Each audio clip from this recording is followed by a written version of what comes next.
The next unit or the next topic what we are going to learn in the coming few days is integral calculus 1.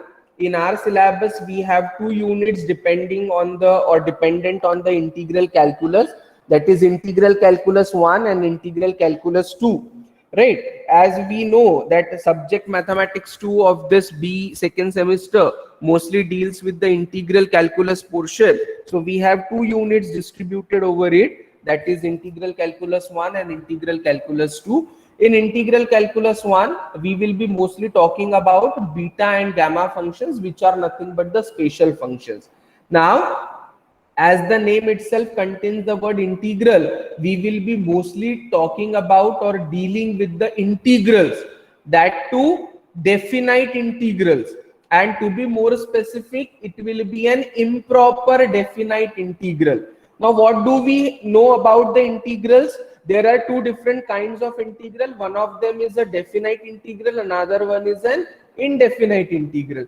Indefinite integral, it is not bounded between the limits, and therefore after performing the integration we usually write plus c as the constant of integration, right? And in case of definite integral, it is always bounded between the limit, and therefore the resultant is always a finite quantity or the constant value as the answer, because in this case we will be having the specific value which is to be obtained between the said lower limit as well as the upper limit. So what do we understand by the improper integral? An integral in which one of the limit is infinity. In that case, I can call that particular integral as improper definite integral. So whatever functions we are going to discuss over here, may it be beta function, may it be gamma function, those all will be nothing but the cases of an improper definite integral. Now why I am saying definite integral? क्योंकि उसका limit या boundary रहेगा, और उसको improper क्यों बोला जा रहा है? Because one of the limit of integration is going to be infinity. As we all know, infinity is not a seen number, it is infinite, it is very, very large. Therefore, we call it as infinite. But what is that exact value or number? Nobody knows it. Therefore, just symbolizing it or just the notation to be used for this particular very, very large number is nothing but infinity. Usually, whenever the denominator comes out to be 0, whenever a expression or a resultant cannot be determined or the value does not exist, in that sense we always say that it is infinity, which is denoted by the symbol like this, right? So this represent infinity. This is not a number, it is just the notation to symbolize that it is a very, very large quantity. So in our integral or in general, the limit rule says that limit n tending to infinity e to the power n will always be infinity, and limit n tending to infinity e to the power minus n will always be 0. So though we have the variable or the value tending to infinity,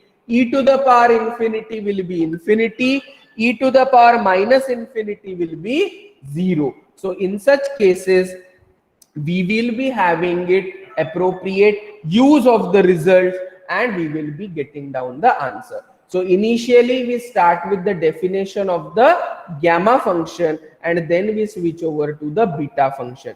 So what they are saying under integral calculus 1, it is nothing but the introduction to the beta and gamma function. An improper integral of the type integral 0 to infinity e to the power minus x into x to the power n minus 1 dx is called gamma function of n, where n is a parameter and it is denoted by gamma n. The symbol used is this gamma n. How to read it as gamma of n. This improper integral converges for n greater than 0. Converges means the integral exists. When this integral exists, when n is greater than 0. So in such cases, I define gamma n as integral 0 to infinity e to the power minus x, x to the power n minus 1 dx for n greater than 0. I am interested in finding out the value of the function which is called as gamma, and it is denoted by gamma n. Here we have to do nothing with the variable. All is dependent on this particular value n. Whatever is the variable x or t, it should be x to the power n minus 1. Integration is done with respect to x, and in the exponential term the power or index should be negative. In another way, I can write it as e to the power minus t, t to the power m minus 1 dt, and this will be equal to gamma m. T to the power what it is? M minus 1, e to the power minus t, integration with respect to t, and therefore I can call it as gamma m. Whatever will be the power or index of the variable which is expressed as m minus 1 or n minus 1, that particular term is nothing but the definition of the gamma function.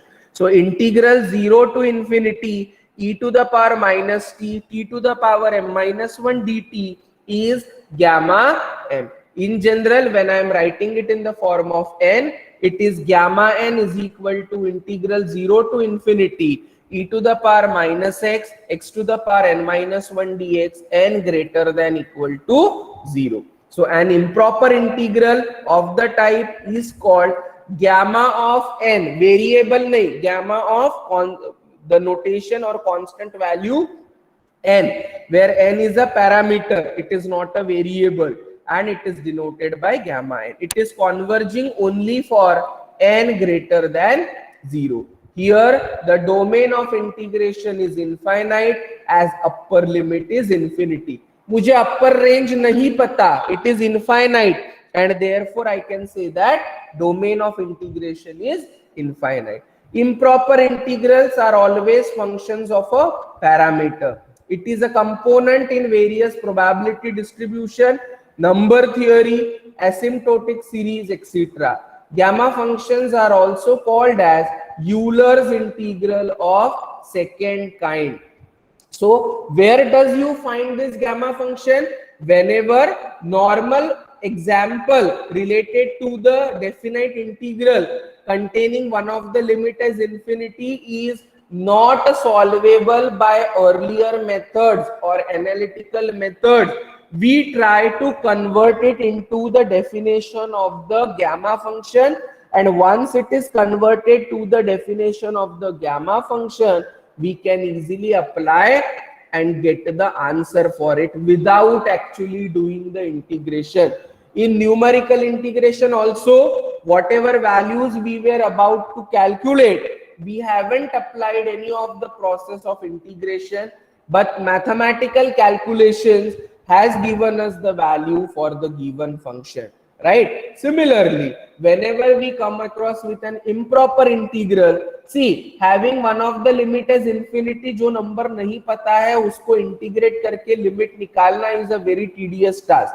But converting that particular integral into the best form of the definition of gamma function or beta function, we can easily evaluate them. And hence, this gamma function concept is usually applied for various probability distribution, number theory, asymptotic series, etc. Usually, gamma functions are named as Euler's integral of second kind.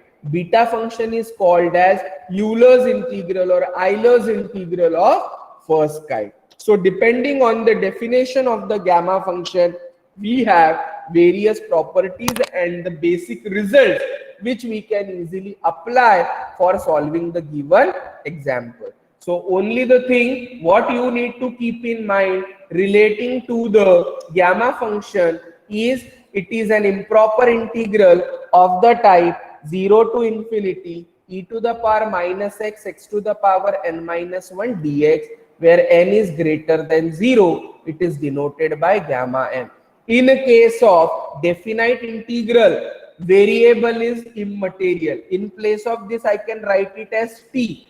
e to the power minus t to the power n minus 1 dt, n greater than 0, still it will be called as gamma of n. So this is all just background or a rough introduction about the gamma